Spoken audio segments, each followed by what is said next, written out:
Los niños sobrevivieron solos en las montañas de Nuevo México durante años y nadie sabe cómo lo hicieron. Pero antes de seguir con esta historia que te congelará la sangre, dinos, ¿desde dónde nos escuchas? ¿En casa, en el trabajo o en la calle? Comenta abajo y si aún no lo has hecho, suscríbete a nuestro canal. Porque lo que estás a punto de descubrir sobre los gemelos perdidos de Arroyo Seco te perseguirá en tus sueños. Y sabes, tal vez desearías poder olvidarlo. Suscríbete a la campanita porque esto es solo una de las muchas historias inquietantes que tenemos para ti. Ahora sí, sumérgete en las montañas del norte de Nuevo México. El invierno de 1849 se abalanzó sobre Arroyo Seco con una furia que los viejos del pueblo no recordaban haber visto nunca. La nieve alfombraba los senderos, el viento ululaba entre los pinos como el lamento de 1000 almas perdidas. En una cabaña remota, a 2 horas a caballo del pueblo más cercano, María. Elena Córdoba estaba en trabajo de parto. La partera del pueblo, doña Remedios, se había negado a ir hasta allá. Aquella mujer optó por la soledad de Dios y de los hombres. Había dicho, santiguándose, que las consecuencias recayeran sobre ella. De modo que María Elena afrontó en soledad el parto más complicado de su vida, acompañada tan solo de su marido, Joaquín Méndez, un hombre callado que había levantado aquella cabaña con sus propias manos para escapar de un pasado que nunca reveló. Los mellizos nacieron en una tormenta de nieve. Primero llegó el macho, pequeño, pero con pulmones capaces de despertar a la montaña. Joaquín lo envolvió en una manta tosca, en tanto que María Elena, agotada y sangrando más de lo debido, se preparaba para el segundo parto. 10 minutos después nació la niña, tan callada que Joaquín pensó que había nacido muerta, pero abrió sus oscuros y penetrantes ojos y miró a su padre con intensidad que lo hizo retroceder. «Son preciosos», murmuró María Elena, extendiendo sus brazos para tomarlos.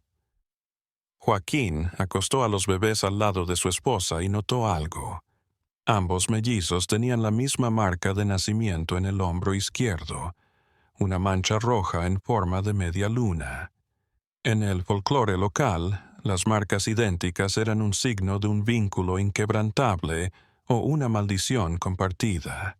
Por 3 días, María Elena peleó con una fiebre que la quemaba. Joaquín hacía lo que podía. Hervía agua, cambiaba paños húmedos en su frente, trataba de darle caldos, pero la infección seguía su curso. Los mellizos lloraban, hambrientos, y María Elena no tenía fuerzas para amamantarlos. En su delirio balbuceaba palabras en una lengua que Joaquín no reconocía, palabras antiguas y oscuras. La 4ª noche, María Elena despertó con claridad. Sus ojos, vidriosos por la fiebre, se fijaron en su marido con una claridad aterradora. «Joaquín», dijo ronca, apretando su mano con una fuerza inesperada, «prométeme que los cuidarás. Prométeme que nunca los vas a separar. Son diferentes, únicos. El mundo no los comprenderá, pero tú debes defenderlos». «Lo prometo», respondió Joaquín, las lágrimas surcando su rostro curtido. «Lo juro por mi vida». María Elena sonrió levemente y cerró los ojos. Su respiración se hizo más y más superficial hasta que justo antes del amanecer se detuvo. Joaquín se sentó a su lado durante horas. Sostenía yo la mano mientras los mellizos dormían en una cesta de mimbre al calor del fuego, ajenos a que acababan de perder a su madre. El funeral fue solitario. Joaquín cavó la tumba con sus propias manos en la tierra congelada detrás de la cabaña, jurando con cada golpe de pala que le recordaba su fracaso en salvar a la mujer que amaba.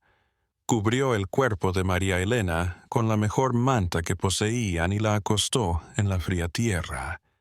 No había sacerdote, no había rezo, solo él. El silencio de las montañas y el llanto de dos bebés que jamás conocerían a su madre. Las semanas que siguieron fueron un infierno de privación. Joaquín trató de darles leche de cabra diluida en agua, pero ambos la rechazaban con violencia, arrojándola. Adelgazaban, sus caritas se hundían y Joaquín sentía que perdía también a sus hijos. La desesperación lo devoraba. No podía ir al pueblo. La carretera estaba cubierta de nieve y... Pero, aunque pudiera, ¿qué les diría?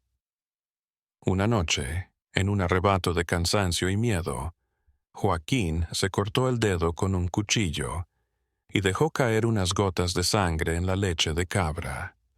Era una acción desesperada, loca, fundamentada en el vago recuerdo de un cuento que su abuela le había contado sobre bebés débiles que necesitaban fuerza de vida para sobrevivir. No creía que fuera a funcionar, pero funcionó. Los gemelos bebieron la mezcla con avidez, sus manitas aferrándose a los trapos. Empapados que Joaquín utilizaba como biberones improvisados. Por primera vez en días no lloraron. Por primera vez en días durmieron y Joaquín, observándolos dormir junto al fuego, sintió un escalofrío que no tenía que ver con el frío del invierno. Durante las semanas siguientes, Joaquín siguió así, siempre poco, siempre con la culpa, siempre con el peso en el pecho. Los mellizos crecieron, se fortalecieron, pero algo en sus ojos había cambiado. Ya no lloraban como bebés normales. Miraban, analizaban, y cuando miraban a su padre, Joaquín juraría que veían algo que él no veía.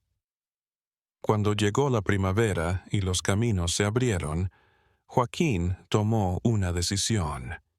Empacó provisiones, dejó a los gemelos durmiendo en la cabaña y cabalgó hasta el pueblo más cercano. Necesitaba respuestas, necesitaba ayuda, necesitaba comprender qué estaba ocurriendo con sus hijos. Pero Joaquín Méndez nunca volvió a esa cabaña. Los archivos del pueblo de San Cristóbal muestran que un hombre de su descripción entró en la cantina del pueblo el 15 de marzo de 1850. Bebió en silencio durante horas, rechazó las invitaciones a hablar y finalmente salió tambaleándose hacia la noche. Su caballo fue hallado 3 días más tarde, apaciblemente pastando a orillas del río. Su cuerpo nunca fue encontrado. Otros afirmaron que se había ahogado en el río crecido por el cielo. Otros, se decía que había huido, que había abandonado a sus hijos, pero los más supersticiosos murmuraban que otra cosa había pasado, que Joaquín había descubierto algo horrible de sus hijos, que había huido no por cobardía, sino por horror. Y en la cabaña abandonada, 2 bebés de 5 meses despertaron solos y hambrientos, y lloraron. Sus alaridos resonaron por las montañas durante días, un lamento doble y aterrador que alejó a los cazadores de esa parte de los bosques. Las semanas pasaron, los sollozos continuaron, cada vez más débiles, hasta que cesaron por completo. Todo el mundo supuso que los bebés habían muerto de hambre y frío. El otoño pasó, otro invierno, y la cabaña de los Méndez se transformó en otro punto perdido en las montañas del norte. Pero entonces comenzaron los avistamientos. Un cazador llamado Esteban Ruiz juró haber visto 2 hombrecitos corriendo entre los árboles cerca de la vieja cabaña. Eran veloces, informó en la cantina con las manos. Temblorosas, demasiado rápidas para ser humanas. Se movían como animales, pero eran niños. Creo que eran niños. Cuando volvió por la zona, días después, vio huellas, pequeñas huellas humanas descalzas en la nieve. 2 pares siempre juntos, girando en círculos raros, como si los niños hubieran estado bailando o cazando. La historia de los gemelos perdidos había comenzado. El verano de 1853 trajo más que calor sofocante a las montañas de Nuevo México. Trajo temor. Roberto Salazar, el alguacil de Arroyo Seco, estaba sentado en su oficina, revisando los informes de los últimos 3 meses. 3 cabañas de cazadores abandonadas que mostraban signos de ocupación reciente. Las provisiones se desvanecían, carne seca, mantas, cuchillos, pero lo más inquietante era lo que dejaban atrás, pequeños huesos roídos dispuestos en círculos alrededor de fogatas extinguidas. Roberto no creía en fantasmas ni en maldiciones. Era un hombre práctico, formado en Santa Fe, que había conocido su parte de crimen. Pero incluso él tenía que reconocer que algo extraño estaba ocurriendo en las montañas. Las noticias decían que los habían visto. 2 niños salvajes que nunca se separaban, siempre apareciendo al anochecer o al amanecer.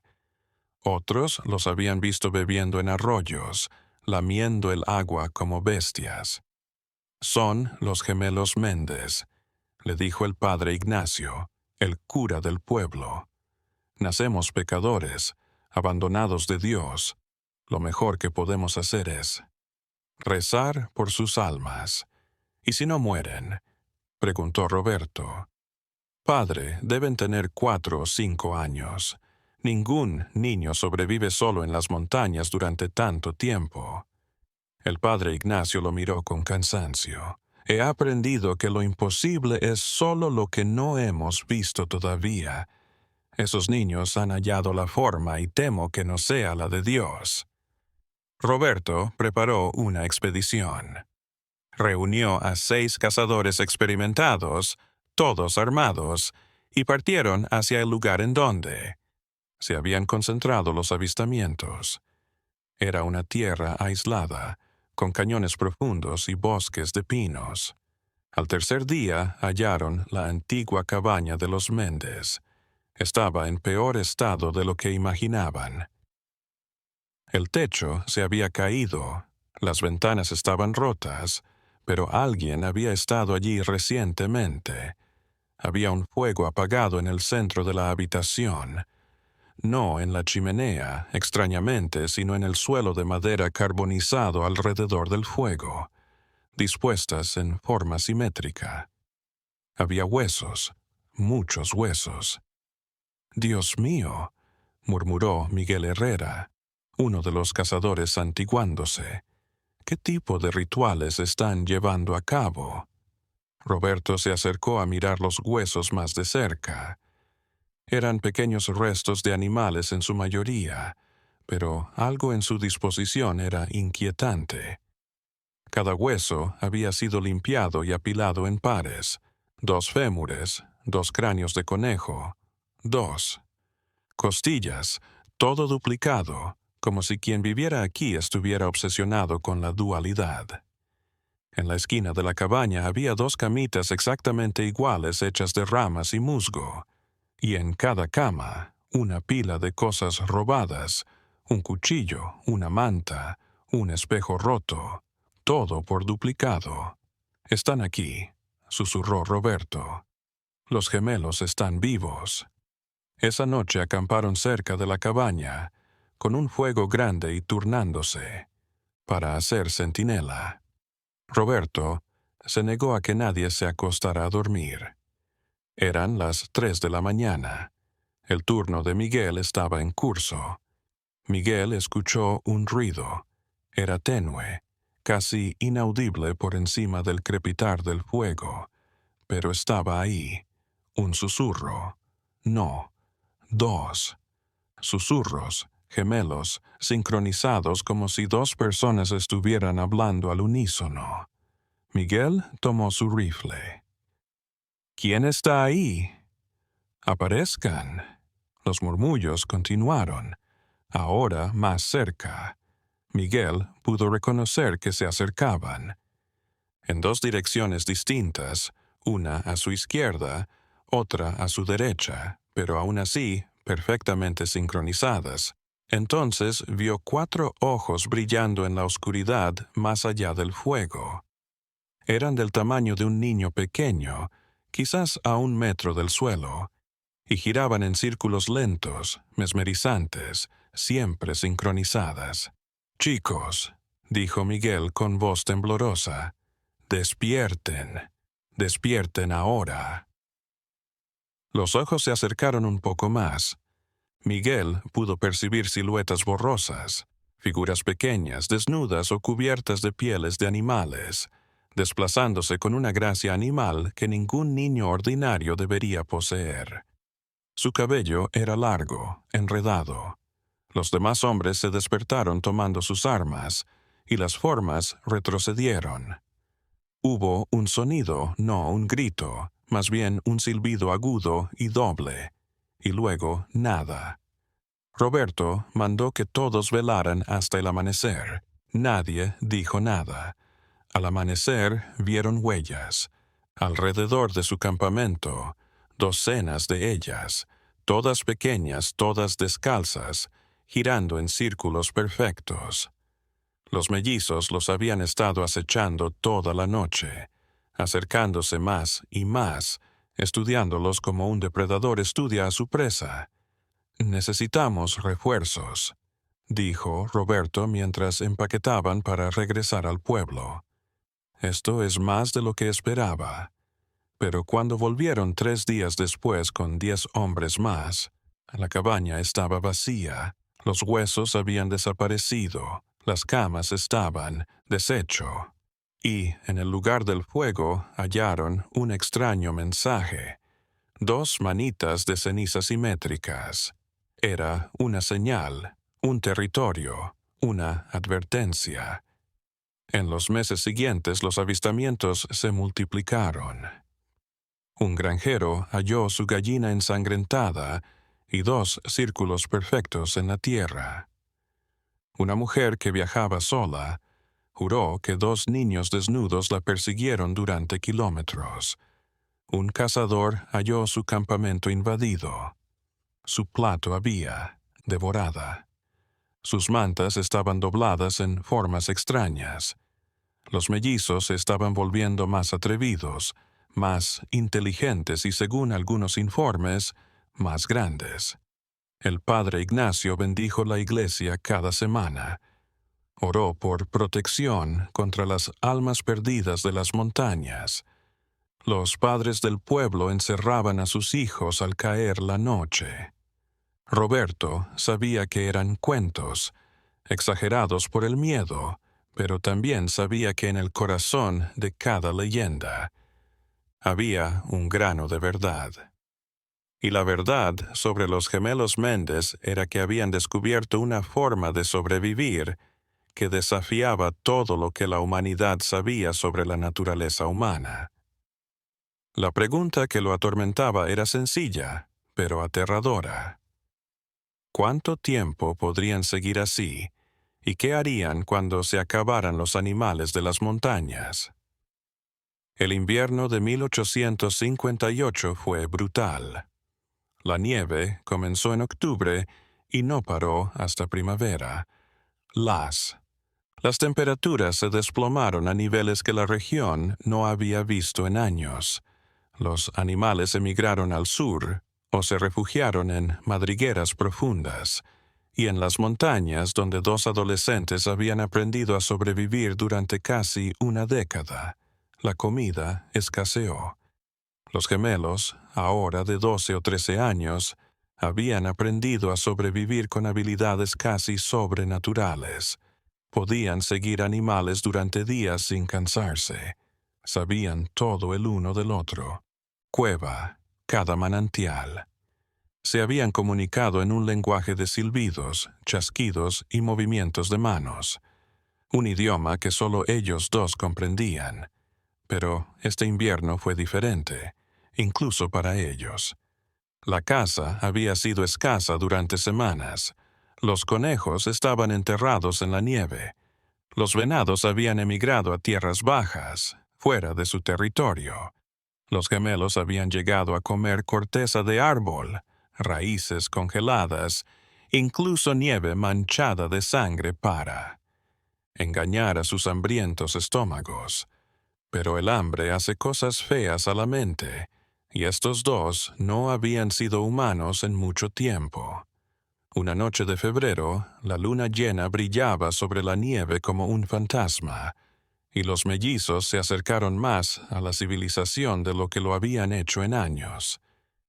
Siguieron el humo hasta una cabaña aislada donde vivía un trampero solitario llamado William Tucker, un estadounidense que había llegado al sur en busca de fortuna en pieles de castor.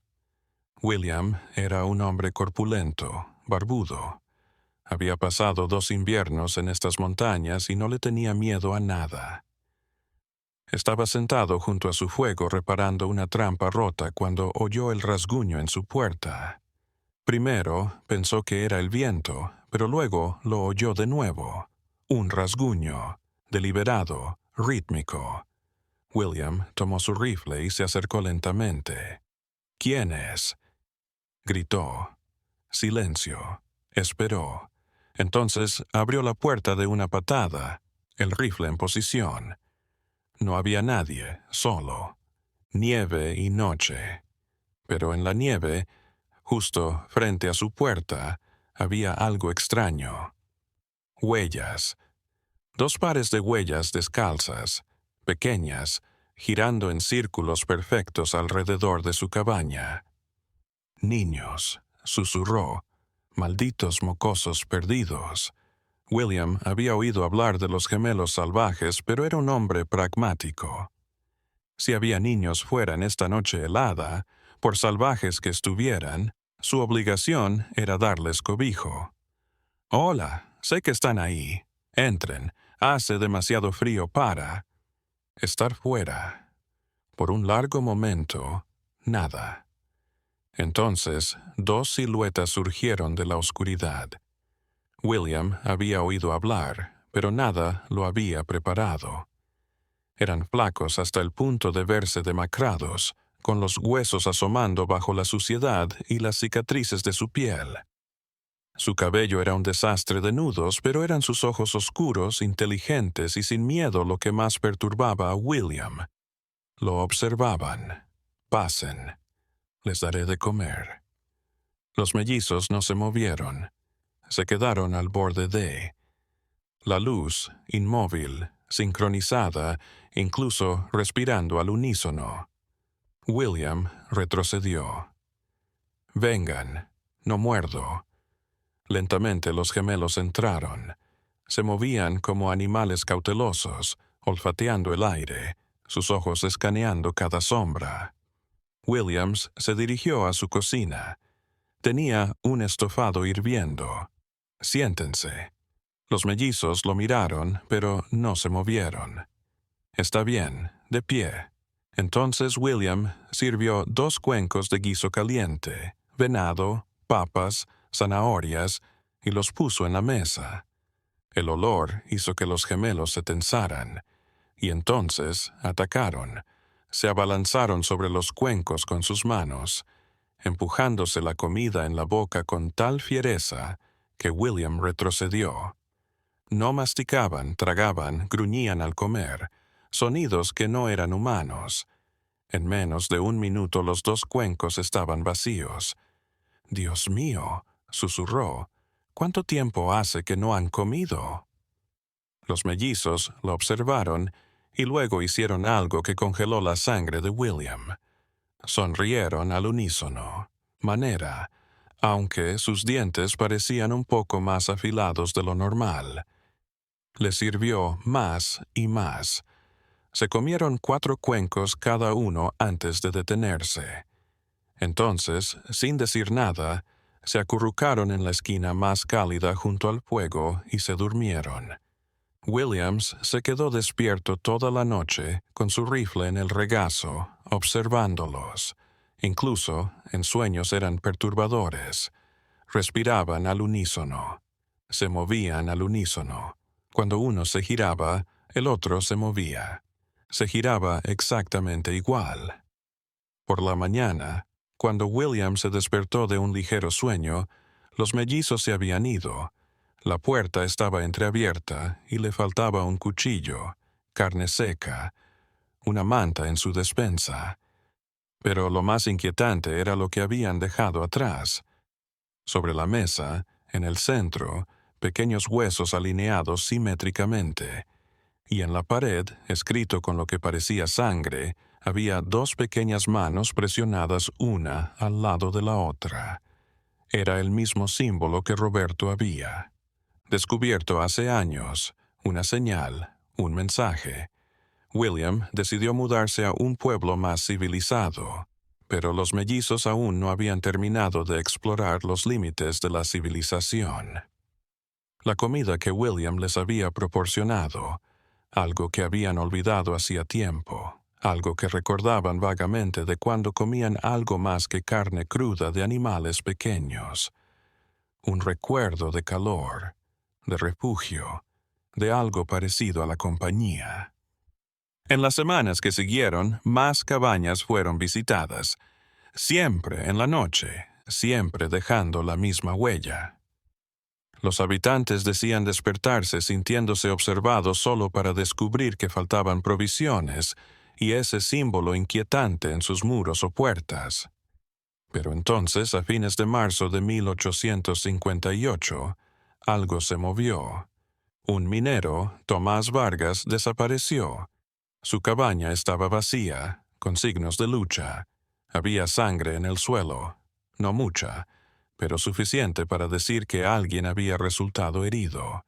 Y en la pared, más detallado que nunca, el símbolo de las dos manos. Pero esta vez había más. Huellas de arrastre hacia el bosque. Huellas de que algo o alguien había sido arrastrado. Roberto Salazar lideró la mayor búsqueda que Arroyo Seco haya visto jamás. 20 hombres armados peinaron el bosque durante días.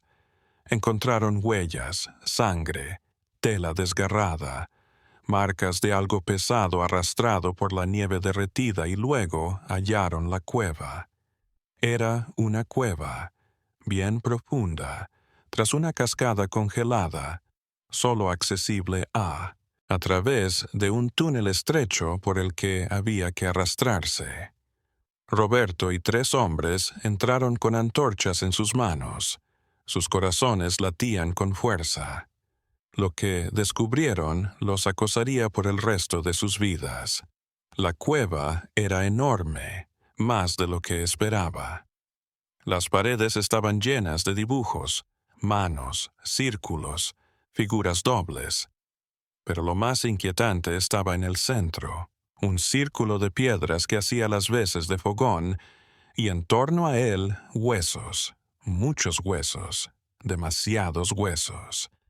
La mayoría eran de animales, pero algunas eran claramente humanos. «Dios, ten piedad», murmuró uno de los hombres. No hallaron el cuerpo de Tomás Vargas, solo sus botas, al lado del fogón, y su cinturón, el cuero mordido. Los mellizos no estaban. La cueva estaba vacía, como si sus habitantes hubieran sabido que serían descubiertos y hubieran huido. Roberto las hizo sellar con piedras.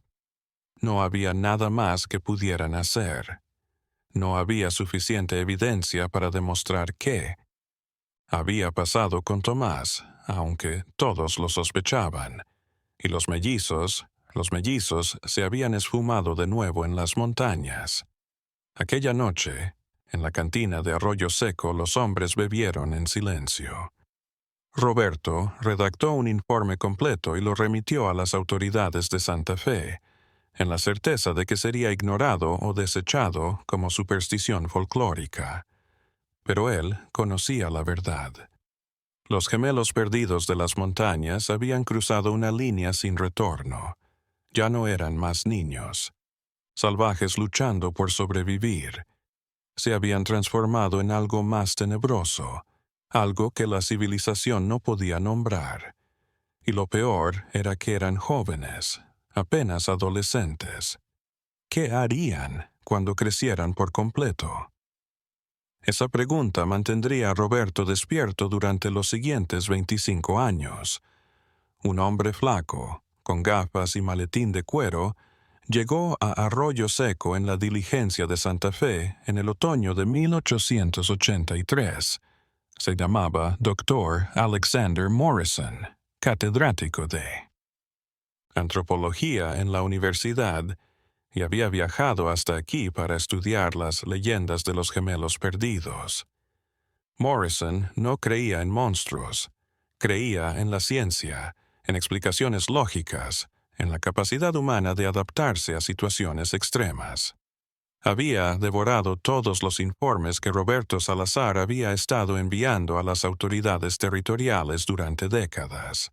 Informes que habían sido archivados y olvidados hasta que Morrison los desenterró mientras investigaba comunidades aisladas del oeste. «Estoy buscando a los niños salvajes», le dijo a Roberto cuando finalmente lo encontró. El viejo alguacil, ahora retirado y con el pelo cano, lo observó con lástima y enojo. «Doctor», dijo Roberto, «esos niños tienen ahora 30 años y no son quienes usted piensa que son». Pero Morrison estaba decidido. Se había pasado la vida estudiando casos como el de Víctor de Aveyron y otros niños fales documentados. «Pensé que los Méndez podrían saber algo sobre el crecimiento humano y la adaptación». Contrató a un guía local, un cazador llamado Diego Montoya, y se adentraron en las montañas con provisiones para 2 semanas. Roberto trató de avisarles, pero nadie escuchó. Morrison lo consideraba la oportunidad de su vida. Los primeros días pasaron sin problemas. Diego los guió por caminos familiares, señalando cabañas abandonadas y puntos donde se habían avistado criaturas. Morrison anotaba todo, lo fotografiaba todo, recogía cualquier prueba que hallaran. Al 6.º día hallaron rastros recientes, una fogata aún caliente, huesos de venado limpios y ordenados en sus habituales pares perfectos, y huellas grandes ahora, pero todavía descalzas, desplazándose en sus patrones circulares característicos. «Están cerca», susurró Diego, su rifle en alto. Cerca, Morrison sintió que su emoción y su temor se mezclaban. Tras años de entrenamiento, estaba a punto de conocer a sus sujetos de investigación. Aquella noche acamparon en un claro y mantuvieron el fuego alto. Morrison les exigió que dejaran comida al descubierto, carne seca, pan, frutas, como señal de paz. Diego se quejó, pero el médico no cedió. «Sí, podemos construir confianza», aclaró Morrison. «Tal vez podamos hacer un primer contacto pacífico. Son personas, Diego. Han estado solos durante décadas. Deben estar hambrientos de contacto». Diego no estaba seguro, pero asintió. Alrededor de las 2 de la madrugada, Morrison se despertó con una sensación de ser mirado. La hoguera se había reducido a brasas, arrojando un brillo rojo tenue, y allí, en la frontera de la luz, estaban 2 figuras. Eran altas ahora, tal vez 170 centímetros cada una, pero delgadas, casi esqueléticas. Su piel, morena y curtida por el sol. Llevaban pieles de animales atadas con tendones, apenas cubrían lo necesario. Su cabello colgaba hasta la cintura, pero eran sus ojos los que llamaron la atención de Morrison. Brillantes, inteligentes y absolutamente inhumanos en su intensidad. Se quedaron quietos, sincronizados, observándolo con una curiosidad científica, depredadora. Morrison se levantó lentamente, sus manos temblando, pero su voz firme. «Hola», dijo en español, luego en inglés. No queremos lastimarlos, solo queremos conocerlos. Los gemelos inclinaron sus cabezas al unísono en el mismo ángulo preciso. Fue un movimiento tan perfecto, coordinado que parecía imposible sin algún tipo de comunicación telepática, murmuró Morrison, sin dejar de mirar. Despierta, pero lentamente. El guía se movió y en ese momento los mellizos retrocedieron a las sombras, pero no huyeron. Morrison podía sentir que todavía estaban allí, observando, juzgando la comida, dijo Morrison señalando las provisiones que había dejado. Es para vosotros. Silencio. Solo el viento en los pinos. Entonces, desde la oscuridad, llegó un sonido, no en español, no en inglés, sino en algo más elemental, una secuencia de chasquidos, silbidos y gruñidos, y llegaba de dos partes, a la vez afinadísimo, como si una solamente hablara por dos bocas. Morrison se estremeció. Esto era más que increíble. Los mellizos habían creado su propio idioma, su propio código, que solo ellos entendían. Al despertar, la comida había desaparecido. En su lugar dejaron la respuesta. 2. Conejos muertos y despellejados, alineados. Era un obsequio mutuo, un agradecimiento. En los días que siguieron, Morrison trató de hacer un arreglo. Dejaba comida, los gemelos la cogían y dejaban algo a cambio. Pieles, hierbas medicinales, toscas herramientas de piedra y hueso. Nunca se acercaban de día, pero Morrison sabía que estaban ahí, siempre observando. El 10º día, Morrison se equivocó. Siguió las huellas gemelas hasta una cueva que Diego había dicho que no entraran. Morrison, sediento de conocimiento científico, exigió. Tenía que observarlos, ver cómo sobrevivieron, qué sociedad de dos construyeron. La cueva era profunda y oscura. Las paredes estaban llenas de dibujos, de su vida, de su supervivencia, de su amor. Morrison lo capturó todo con su cámara de bolsillo. Cautivado por su lenguaje visual, en la cámara más profunda halló su morada. Había 2 zonas para dormir exactamente iguales con pieles curtidas, las herramientas apiladas por pares y en medio algo que detuvo a Morrison, un altar de piedras y sobre él 2 cráneos humanos enfrentados. «Dios mío», susurró. Uno de los cráneos era viejo, casi desintegrado. El otro era más nuevo. Morrison no pudo evitar pensar en Tomás Vargas, el minero desaparecido hace años. «Doctor, tenemos que irnos», apremió Diego desde la puerta. «Esto no está bien, pero...» Morrison estaba inmóvil. Había tanto que registrar, tanto que comprender. Empezó a tomar notas, a medir, a catalogar, a fotografiar. No oyó cuando volvieron los gemelos. El silbido agudo llegó desde todas partes a la vez, rebotando en las paredes de la cueva, desorientador, aterrador. Diego gritó una advertencia, pero era demasiado tarde. Los mellizos estaban taponando la puerta. Morrison los vio por primera vez a la luz de su linterna. Eran hermosos y aterradoras en el mismo grado. Músculos fibrosos bajo piel cicatrizada. Ojos que brillaban como los de los animales nocturnos y en sus expresiones una furia que Morrison reconoció. Habían profanado su casa, habían tocado sus cosas santas. Los mellizos se movieron con una velocidad imposible. Diego levantó su rifle, pero antes de que pudiera disparar, uno de los gemelos le arrojó una piedra y lo derribó. Morrison trató de huir, pero el otro gemelo le bloqueó el camino. Lo que pasó después, Morrison solo lo recordaría en pedazos confusos. Ser arrastrado por los túneles. Diego, grito, huesos rompiéndose y luego oscuridad. Cuando Morrison despertó, estaba solo en una pequeña cámara. Sus manos estaban atadas con tendones.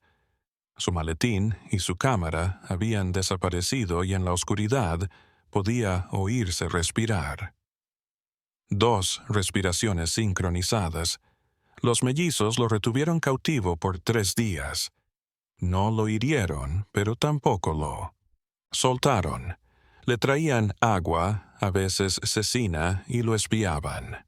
Morrison se dio cuenta de que lo estaban estudiando de la misma manera que él había tratado de estudiarlos. Palpaban sus ropas, sus gafas, trataban de adivinar qué clase de ser había entrado en su mundo. Morrison trató de hablar, pero no entendían. Solo respondían a su propio lenguaje de silbidos y chasquidos, una conversación continua entre ellos que lo dejaba fuera. Totalmente. El tercer día, Morrison oyó un ruido, voces, una partida de búsqueda. Los mellizos lo oyeron. También hubo un momento de tensión, un cruce silencioso de miradas entre ellos. Entonces, de repente, rompieron sus cuerdas. Uno de los mellizos se acercó, mirándolo a los ojos. Morrison observó algo que no esperaba, no odio, no hambre, curiosidad y algo parecido a la tristeza. El gemelo hizo un ademán, un gesto de mano que decía claramente, significaba vete. Y se perdieron los dos en la cueva. Morrison fue descubierto por el equipo de rescate horas más tarde, deshidratado y en estado de shock, pero vivo. Pero Diego no tuvo tanta suerte. Su cuerpo fue hallado en otra cámara de la cueva con signos de haber sido devorado parcialmente. Los mellizos lo habían dejado intacto, como si supieran que dar ese último paso traería una venganza de la que ni siquiera ellos podrían sobrevivir. Morrison volvió a Santa Fe roto mental y físicamente. Sus calificaciones habían sido destrozadas, su cámara robada. Todo lo que le quedaba era su recuerdo y las pesadillas que lo atormentarían por el resto de su vida. Publicó un artículo en una revista antropológica, pero fue rechazado por ser demasiado fantasioso. Sus compañeros lo tomaron por alucinaciones inducidas por trauma. Su carrera nunca se recuperó. Pero Morrison sabía la verdad. Los mellizos Méndez no eran niños salvajes, eran algo más, algo nuevo, algo que la civilización no tenía una categoría para. 2 mentes unidas en algo mayor que la suma de sus partes. Una mente doble que vivía en la frontera de lo humano y lo otro. Y todavía andaban por ahí, en las montañas, viviendo según sus propias reglas incomprensibles. El siglo se transformaba, y con él las montañas de Nuevo México. El ferrocarril llegó en 1890, y con él llegaron colonos, mineros y la civilización. Los bosques fueron talados, los caminos se expandieron, las chozas solitarias se transformaron en pequeños pueblos y los avistamientos de los gemelos se volvieron más raros. Roberto Salazar murió en 1895, llevándose con él décadas de conocimiento sobre los hermanos perdidos. En su lecho de muerte le dijo a su nieta, eran humanos una vez. Tal vez todavía lo sean a su manera, pero las montañas los reclamaron y los convirtieron en algo que nunca deberíamos haber intentado comprender. Para la mayoría de Arroyo Seco, los mellizos se habían vuelto folclórico, en cuentos que se narraban junto al fuego para asustar a los niños. Compórtate o los gemelos te llevarán.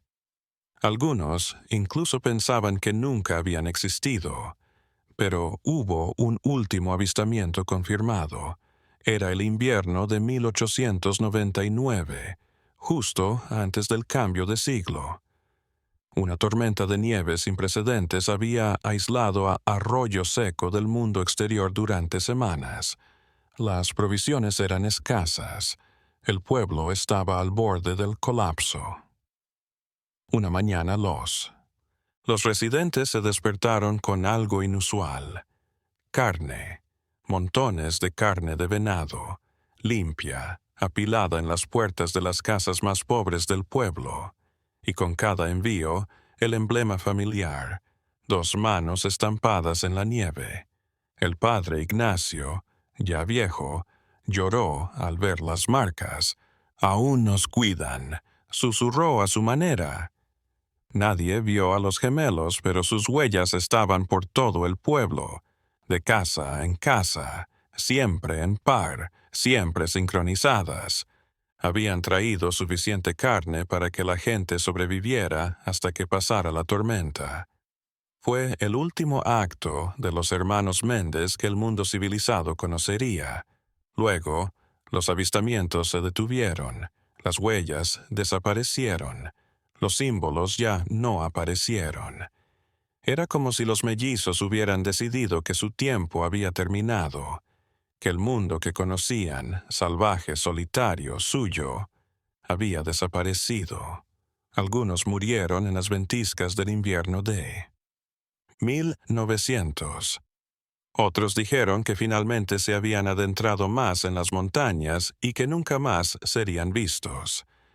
Incluso se dijo que uno había muerto y el otro le había seguido poco después, incapaz de vivir sin su otra mitad.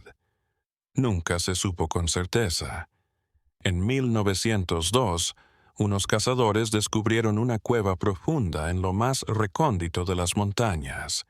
En su interior hallaron restos, pieles de animales curtidas, herramientas de piedra perfectamente emparejadas y, en el centro, 2 esqueletos acurrucados como si estuvieran durmiendo. Los huesos eran de una persona muy anciana, malnutrida y que había tenido una vida muy dura. Pero lo más sorprendente era que los esqueletos aún conservaban marcas de nacimiento en el hueso del hombro izquierdo, medias lunas idénticas grabadas en el hueso por alguna anomalía genética. Los gemelos Méndez habían sido encontrados. El gobierno territorial mandó a enterrar los restos en un lugar sin marcar, sin más. No querían hacer un lugar de peregrinación, no querían que la historia siguiera. Oficialmente, los gemelos caníbales de las montañas eran solo una leyenda, y debía seguir siéndolo. Pero el padre Ignacio, en su lecho de muerte, consagró en secreto el lugar. Sembró 2 arbolitos, gemelos de una misma raíz, y rezó por las almas de María Elena y Joaquín Méndez, y por los hijos que el destino transformó en algo entre humano y leyenda. Hoy, si vas al norte, a las montañas, en Nuevo México, cerca de lo que solía ser Arroyo Seco, los puedes hallar. Están enormes. Ahora, sus troncos entrelazados en lo que los botánicos llaman lo imposible. Los lugareños los llaman los gemelos y se alejan de ellos al caer la noche.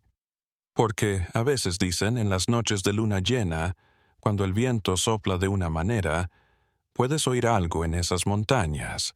No es aullido de lobos ni rugido de pumas. Algo más extraño, un silbido doble, perfecto, acordado, como si 2 voces se llamaran a través de los siglos. Y si eres lo suficientemente imprudente como para seguirlo, puede que encuentres huellas en la tierra, pequeñas, descalzas, girando en círculos perfectos. Otros dicen que es solo el viento y la imaginación. Otros saben que las historias nunca mueren. Cuentos que se entierran en las montañas, en los árboles, en la memoria de un lugar. Cuentos que acechan en la noche, susurrando su advertencia. Algunas cosas se inician humanas, pero se transforman, y cuando la civilización las olvida, aprenden a sobrevivir con reglas que nadie conoce. Los mellizos Méndez vivieron 50 años en condiciones imposibles. Crearon su propio idioma, su propia civilización, su propia moral, fuera de todo lo que la humanidad consideraba normal. Se volvieron depredadores cuando era necesario, fantasmas cuando lo exigía la situación, y, a veces, protectores cuando su antigua humanidad se manifestaba. Recordaba lo que era cuidar. Su historia nunca llegó a los libros de historia. No hay placas, no hay monumentos. Pero en Arroyo Seco, ahora un pueblo turístico floreciente, los viejos todavía narran los cuentos, todavía previenen a los turistas de no adentrarse demasiado en las montañas. Todavía dejan comida fuera en las peores tormentas de invierno por si acaso, porque al final los gemelos perdidos nos mostraron algo sobre la naturaleza humana, que la supervivencia puede convertirnos en algo que nunca imaginamos ser, que el aislamiento puede dar origen a nuevas formas de vida, y que las fronteras entre monstruo y víctima, depredador y protector, humano y otro son mucho más borrosas de lo que deseamos reconocer. La cabaña donde murió hace más de siglo y medio María Elena Córdoba aún se yergue, o al menos sus restos. Los turistas a veces la ven, le toman fotos, publican en las redes sociales sobre su aterradora descubrimiento. Nunca se quedan hasta que anochece porque incluso ahora, más de un siglo después de que murieran los últimos gemelos conocidos, todavía hay algo allí, algo que hace que el vello se erice en la nuca, algo en el aire que susurra de hambre, de soledad, de dos almas que se aferraron tan desesperadamente la una a la otra que se negaron a existir por separado. Y en las noches más oscuras, cuando la luna se esconde y las estrellas son los únicos testigos, algunos afirman ver dos sombras, siempre juntas, siempre sincronizadas, siempre observando el mundo de los vivos desde su eternidad compartida. Los mellizos de Arroyo Seco llegaron como expósitos y partieron como leyenda. Su verdad se perdió entre la historia y la leyenda, entre la evidencia y la exageración, entre lo que ocurrió y lo que la gente necesitaba creer que ocurrió. Pero una cosa es segura, dos niños sobrevivieron a lo imposible y el precio de esa supervivencia fue su humanidad. En las montañas del norte de Nuevo México, donde los mapas del siglo XIX se adentraban en leyendas, ese precio aún se paga. Y si alguna noche caminas solo por aquellos bosques ancestrales y oyes un silbido doble a lo lejos, afinado, te recomiendo una cosa. No mires atrás, no escuches y reza para que lo que sea que te esté observando desde la oscuridad ya haya comido. Porque los mellizos de Arroyo Seco le enseñaron al mundo una lección que nunca olvidaron quienes la vieron. En las montañas, cuando tienes hambre, cuando estás desesperado, cuando estás solo, todo se vuelve comida, incluso tú mismo. Y así termina esta historia. Una historia inventada de leyendas, miedos y preguntas que la humanidad lleva siglos intentando responder. Los gemelos de Arroyo Seco nunca existieron, pero su historia nos recuerda algo muy real.